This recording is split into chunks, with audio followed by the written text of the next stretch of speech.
Hi students, welcome to episode 64 of caps. इस एपिसोड में मैं आपको अपने एक स्टूडेंट की स्टोरी सुनाना चाह रहा हूँ। बहुत पुरानी बात है। आई थिंक आज से लगभग मैं प्रैक्टिकल बात करूँ तो 18-19 साल हो गए। इट वाज ईयर एग्जैक्टली मुझे भी याद नहीं है, इट वाज ईयर 2003 और 4 जब मुझसे एक स्टूडेंट मिला था। और जनरली हज़ारों स्टूडेंट्स को हम पढ़ाते हैं, क्लासरूम में कनेक्ट करते हैं, मोटिवेट करते हैं और वो स्टूडेंट्स आगे चले जाते हैं। हम भी कई स्टूडेंट्स को भूल जाते हैं और स्टूडेंट्स भी सब याद नहीं रखते। लेकिन टाइम के साथ होता है कि कई बार पुरानी मेमोरीज वापस से फ्लैशबैक करती हैं और ऐसे ही रिसेंटली हमारे साथ भी हुआ जब एक स्टूडेंट आके मुझसे मिला और उसने कुछ चीज़ें मुझे दिखाई। सो मुझे लगा कि ये चीज़ सभी स्टूडेंट से शेयर करना बहुत ज़रूरी है।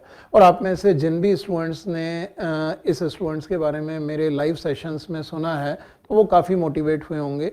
और मैं चाहता हूँ कि ये चीज़ें ज़्यादा से ज़्यादा स्टूडेंट को पता चले, क्योंकि कुछ महीने पहले ही वो स्टूडेंट आके मुझसे मिला था और मैंने रिकॉल किया बहुत मुश्किल से कि वो मुझसे जब शुरू में पढ़ा था अर्ली 2000 में।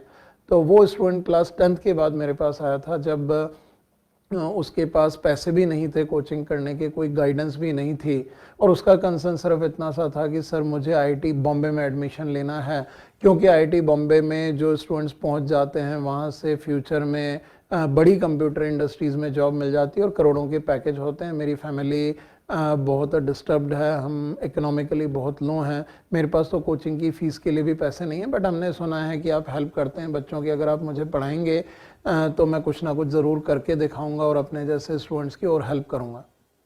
जब मैंने उस स्टूडेंट की मार्कशीट देखी क्लास 10th बोर्ड के रिजल्ट के बाद, वो मुझसे मिला था और उसके अराउंड 62-63% मार्क्स थे। सो मैंने उसे उस वक्त यही सजेस्ट किया, जो आज से 18-20 साल पुराना ट्रेंड था, कि बेटा अभी आपके परफॉर्मेंस लेवल अगर हम देखें 9-10 की फाउंडेशन काफ़ी वीक है। सो इट इज़ सजेस्टेड कि आप 11th और 12th क्लास को अच्छी तरह से कीजिए, उसके बाद आप एक साल रिपीट कीजिएगा, उसके बाद आईआईटी की तैयारी करोगे तो अच्छा रहेगा। तो उस स्टूडेंट का बहुत क्लियर कट रिप्लाई था कि सर मेरे पास इतना टाइम नहीं है, मेरी फैमिली भी अफोर्ड नहीं कर पाएगी और कंडीशन बहुत ख़राब है, आप मुझे सिखाइए, मौका दीजिए, मैं करके कहीं ना कहीं कुछ ना कुछ करके दिखाऊंगा ज़रूर। उस वक्त का टाइम था जब हमारी क्लास में अराउंड 25-30 स्टूडेंट्स पढ़ते थे। सो मुझे जहाँ तक ध्यान आ रहा है, आई थिंक 22-23 बच्चे उस क्लास में थे और जब मैंने उसको अलाउ किया वो रेगुलर रहा, हर चीज़ को उसने फॉलो किया बहुत डिसिप्लिन के साथ।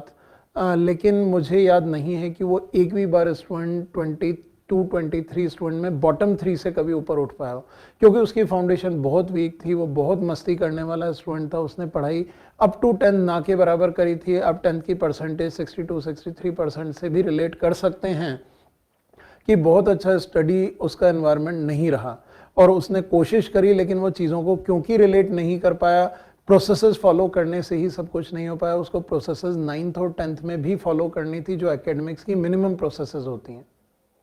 लेकिन उसने पूरा 11th किया। मैंने उसके बाद भी उसको समझाने की कोशिश की, बेटा आप नहीं कर पाओगे। बोला सर मुझे कुछ कुछ समझ में आ रही हैं चीज़ें, 9-10 मैंने गलती करी, अच्छे से कॉन्सेप्चुअल बिल्डिंग नहीं कर पाया, लेकिन अब मैं कोशिश करना चाहता हूं तो मैं 12th करूंगा ज़रूर, ताकि मेरा एक लेवल अचीव हो और कोशिश करूंगा आईआईटी बॉम्बे ना सही किसी एनआईटी में या किसी अच्छे आईआईटी में या कहीं पे भी एक कंप्यूटर साइंस ब्रांच ले सकूं मैं। तो वो कोशिश करता रहा और एज एक्सपेक्टेड, जैसा मैंने आपको बताया, 12th में भी उसने कोशिश करी, फाउंडेशन वीक रही, लेकिन उसने हर प्रोसेस को फॉलो किया, लेकिन वो लेवल अचीव नहीं कर पाया। उसका किसी भी एनआईटी या आईआईटी में सिलेक्शन नहीं हुआ। बेस्ड ऑन सम एग्ज़ाम वो सारे जब रिजल्ट्स आ गए थे, उसके बाद मुझसे मिला कि यूपी के किसी कॉलेज में उसको, गवर्नमेंट कॉलेज में कंप्यूटर साइंस ब्रांच मिल गई है। And he was very happy कि सर आईआईटी तो मैं नहीं पहुँच पाया, लेकिन मेरा अभी भी एम वही है कि मैं यूएस की किसी ऑर्गेनाइजेशन में जाना चाहता हूँ, इस लेवल के पैकेजेस पे वर्क करना चाहता हूँ। उसी जील की वजह से मैंने 11th-12th इतनी मेहनत करी। अब वहाँ तक तो नहीं पहुँचा, लेकिन किसी और ऑर्गेनाइजेशन में अपनी जगह तो बनाने की कोशिश करूँगा। मैंने उसे विश किया ऑल द बेस्ट और वो अपने रास्ते चले गया और धीरे धीरे हम भी उस चीज़ को भूल गए। लेकिन over a period of time उसके साथ बहुत कुछ हुआ, जिसका पता अभी कुछ महीनों पहले चला, जब वो स्टूडेंट मुझसे मिला। मैं बिल्कुल पहचान भी नहीं पाया और उस स्टूडेंट ने कहा कि सर आपने मुझे पढ़ाया है। तो मैंने उसको वेलकम किया, क्योंकि पिछले 28 ईयर्स से मैं टीच कर रहा हूँ और 1992 से अब तक more than a lakh of students connected रहे हैं, टीच किया है।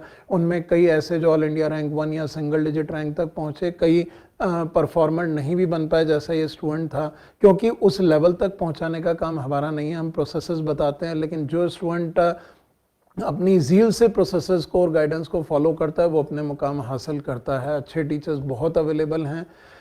तो उस स्टूडेंट ने जब याद दिलाया तो बहुत क्विकली मुझे याद आया कि हाँ बेटा तुम आए थे, अभी कैसे हो, कहाँ हो।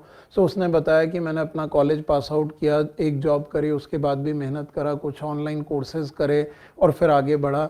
आज कुछ ऐसा हुआ कि मुझे आपसे टाइम लेके आना पड़ा, मैं आपसे कुछ शेयर करना चाह रहा था, उसके बाद मैं अपने मम्मी पापा से बातें शेयर करूँगा। I was really so overwhelmed, my eyes were wait कि उस स्टूडेंट ने मुझे इतना रिस्पेक्ट उस वक्त दिया। और जब वो स्टूडेंट ने एक लेटर मुझे थमाया, एक एनवलप था, मैंने खोला और देखा, I was so surprise to see and I can't say कि मैं खुशी से किस लेवल पे था।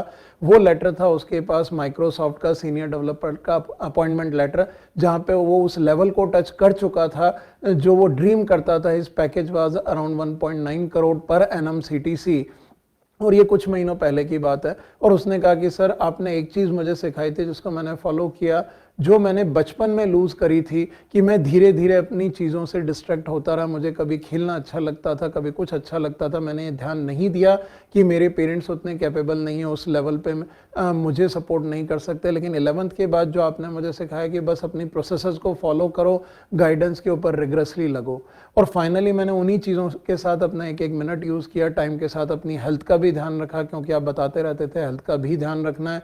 क्योंकि अगर प्रॉपर हेल्थ नहीं है तो ब्रेन जो हमारा बायोलॉजिकल सिस्टम है ये हेल्दी नहीं रहेगा, और ब्रेन प्रॉपरली हेल्दी नहीं रहा तो आपकी memory, manipulation abilities, calculation power, ये सारी चीज़ें हम लूज़ कर देंगे। उस वजह से मैं करता रहा कोशिश और फाइनली मैंने मुकाम हासिल किया। मैं उन सब के बराबर पहुंच गया जो मेरे साथ के स्टूडेंट IIT के थ्रू बहुत जल्दी पहुंच गए थे। लेकिन सर मुझे एक रिग्रेट हमेशा रहेगा कि जो बचपन में मुझसे गलतियां हुई, मैंने टाइम की वैल्यू नहीं की, किसी की बातें नहीं सुनी, अपनी धुन में तैयारी करी, क्योंकि हमेशा कॉन्फिडेंस रहते थे कि कुछ ना कुछ कर लेंगे। तो एक ये जो स्यूडो कॉन्फिडेंस होता है, वो स्यूडो कॉन्फिडेंस बहुत नुकसान देता है। उस वजह से मैं आज इन सारी गाइडेंस और मेहनत से अपने मुकाम पे पहुंच तो गया, लेकिन आज मैं देखता हूं कि जो मेरे साथ के फ्रेंड्स थे वो मेरी एज में उससे कई गुना आगे पहुंच गए। उनमें से कई लोगों का पे पैकेज 8 से 10 करोड़ पर एनम का हो चुका है, क्योंकि उन्होंने प्रोसेसेस को शुरू से फॉलो किया था और बहुत जल्दी यंग एज में वो इस पोजीशन पे आ गए थे। सबसे बड़ी बात माय डियर व्यूअर्स, मैं ये स्टोरी आपसे इसलिए शेयर कर रहा हूँ, इस बात को समझाने के लिए शेयर कर रहा हूँ, क्योंकि जो प्रोसेसेस हमारी लाइफ में होती हैं वो उनका बहुत बड़ा महत्व है, बहुत इंपॉर्टेंस है। हमारे पेरेंट्स कई बार हमें बातें बोलते हैं, हमारे टीचर्स कई बार हमें बातें बोलते हैं। मैं बिल्कुल क्रूड लेवल पे बात करूं तो अगर आप जेई की प्रिपरेशन कर रहे हैं, नीट की प्रिपरेशन कर रहे हैं, एक स्टैंडर्ड डिफाइंड प्रोसीजर है। एक चैप्टर है आपके पास, चैप्टर नंबर 11, से फॉर एग्जांपल मैं फिजिक्स की बात करता हूं, तो फिजिक्स के अंदर एक चैप्टर है आपके पास फ्लूइड डायनामिक्स। तो फ्लूइड डायनामिक्स के चैप्टर को कवर करने के लिए आपको कुल मिला के maximum to maximum 48 to 72 hours total देने हैं, इससे ज़्यादा टाइम आपको नहीं देना। उस 72 आवर्स के अंदर अगर हम बात करें तो study hours maximum fluid dynamics के लिए निकलेंगे 12 घंटे से लेके 16 घंटे, यानी 3 दिन के अंदर 16 घंटे अगर आप डिवाइड करते हैं फ्लूइड डायनामिक्स को तो ये टॉपिक थॉरोली कवर अप हो जाता है। फ्लूइड डायनामिक्स को ही थॉरोली कवर करने के लिए इन 16 घंटे को आप इन 3 दिन की जगह 5 दिन में डिवाइड कर सकते हैं। लेकिन अगर आप इन 16 घंटों को 25 घंटे कर देंगे या 4 घंटे में करने की कोशिश करेंगे, अपनी खुद की प्रोसेस डिफाइन करने की कोशिश करेंगे, तो it will be extremely difficult to achieve the level. एक ये बहुत इंपॉर्टेंट मैसेज है कि प्रोसेसेस बहुत ही इंपॉर्टेंट हैं। आप हर चीज़ के लिए एक डिफाइंड प्रोसेस है, आप एक गाइडेंस फॉलो कीजिए, चाहे वो गाइडेंस आपकी क्लासरूम कोचिंग की है जो बहुत सिस्टमैटिक और क्विक रहती है, आपको वो चीज़ें बिल्डअप करनी है, उसके बाद सेल्फ स्टडी करनी है, किसी बुक को फॉलो करना है, क्वेश्चंस करने हैं और पैकअप करना है ताकि आप टेस्ट के लिए रेडी हो सकें।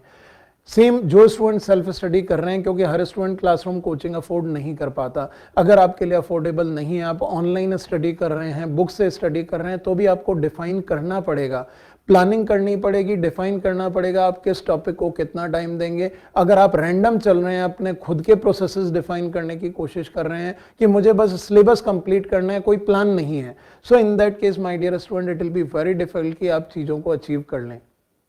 या इसको मैं दूसरे तरह से कहूं, चीजें तो आप अचीव कर ही लोगे, चाहे एनआईटी में हो, चाहे आईआईटी में हो, चाहे ना हो, किसी प्राइवेट कॉलेज से हो, अगर आपके दिमाग में आपका एम क्लियर है, आपका फोकस क्लियर है, आपका गोल क्लियर है, तो फाइनली आप घूमते फिरते अपने एम तक पहुंच जाएंगे। लेकिन पाथ इतना लंबा हो जाएगा कि जब आप वहां पहुंचेंगे रियलाइज करेंगे कि आपकी काफी एज निकल चुकी है, जैसे इस स्टूडेंट के साथ हुआ। ऑल्दो वो एक ऐसी पोजीशन पे था जहां पे उसको अब लाइफ में करियर के बारे में कुछ नहीं सोचना, वो अपनी फैमिली को सिक्योर कर चुका था।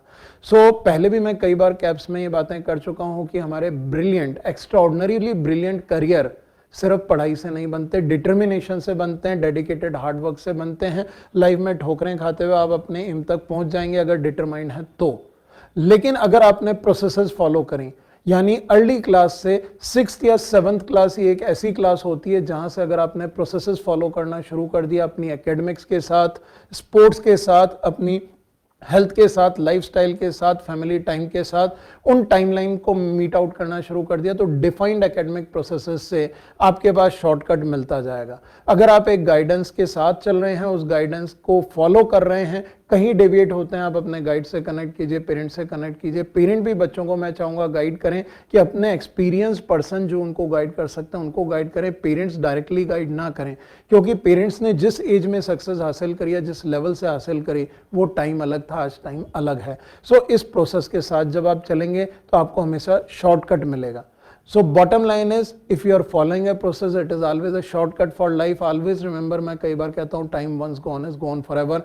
अगर आपका एम एक्सट्रीम पैकेज तक पहुंचना, आईआईटी तक पहुंचना, इस प्रोसेस को फॉलो कीजिए। अगर आपने नहीं किया, अपने तरीके से चले, आपको कई बार अपना तरीका कंफर्टेबल लगेगा, क्योंकि प्रोसेसेस हमेशा डिफिकल्ट होती हैं फॉलो करना। एक ह्यूमन टेंडेंसी होती है, बेसिक नेचर होता है कि किसी और की बनाई गई दुनिया की सिस्टमेटिक डिफाइंड प्रोसेसेस टफ लगती हैं।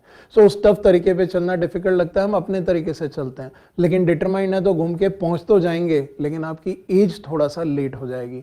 लेकिन डिटरमाइंड है, इस बात को इस तरह से रखिए, कहीं पे डिस्ट्रैक्ट हो गए, हमने कोई एम मिस कर दिया, तो फाइनल गोल को डिस्ट्रैक्ट ना होने दें, लगे रहें, बीच बीच में डिवेट होते रहें, लेकिन प्रोसेसेस के आसपास, ताकि पाथ आपका छोटे से छोटा रहे और जल्दी से जल्दी आप अपने मुकाम पर पहुंचें और अपनी सक्सेस को हासिल करें। माय डियर स्टूडेंट, इस कैप्स के वीडियो में मेरा यही मैसेज सबके लिए है कि आपकी सराउंडिंग में जो भी डिफाइंड प्रोसेसेस हैं, पेरेंट्स को भी मैं यही कहूंगा, हर चीज में कुछ भी हासिल करना चाहते हैं तो डिफाइंड प्रोसेसेस पे चलिए। मेहनत करने का तरीका आपका अपना रहेगा कि उस प्रोसेस के एंड गोल को अचीव करना, चाहे आपके कोचिंग का टेस्ट हो, चाहे आपका कोई ऑनलाइन टेस्ट हो, कोई आप बुक फॉलो कर रहे हैं, उस बुक का कंप्लीशन टाइम हो, आप एंड गोल को फिक्स कीजिए, प्रोसेस को फॉलो कीजिए और फाइनली अपने तरीके से उस गोल को डेडिकेटली अचीव कीजिए, लेकिन प्रोसेस से बहुत ज्यादा डेविएट ना करें। My dear student, I wish you all the best for your upcoming success in your career endeavours. जो स्टूडेंट बोर्ड की प्रिपरेशन कर रहे हैं, जेई मेन का जो अप्रैल अटेम्प्ट के लिए तैयारी कर रहे हैं, नीट के लिए कर रहे हैं, जेई एडवांस के लिए कर रहे हैं, और वो सभी स्टूडेंट जो भी क्लास 10th में हैं, आने वाले साल में अपनी जेई या नीट की प्रिपरेशन शुरू करने वाले हैं, उन सबके लिए सारी चीज़ें बहुत ज़रूरी हैं। आज हमारे हाथ में है आने वाला, कल हमारे हाथ में, जो टाइम चले गया वो हमारे हाथ में नहीं है, और हम आज से अपने आप को प्रोसेसेस के अकॉर्डिंग अलाइन करना शुरू करेंगे। डिफाइंड टाइम पीरियड के अंदर आप कुछ भी अचीव कर लेंगे। Wish you all the best.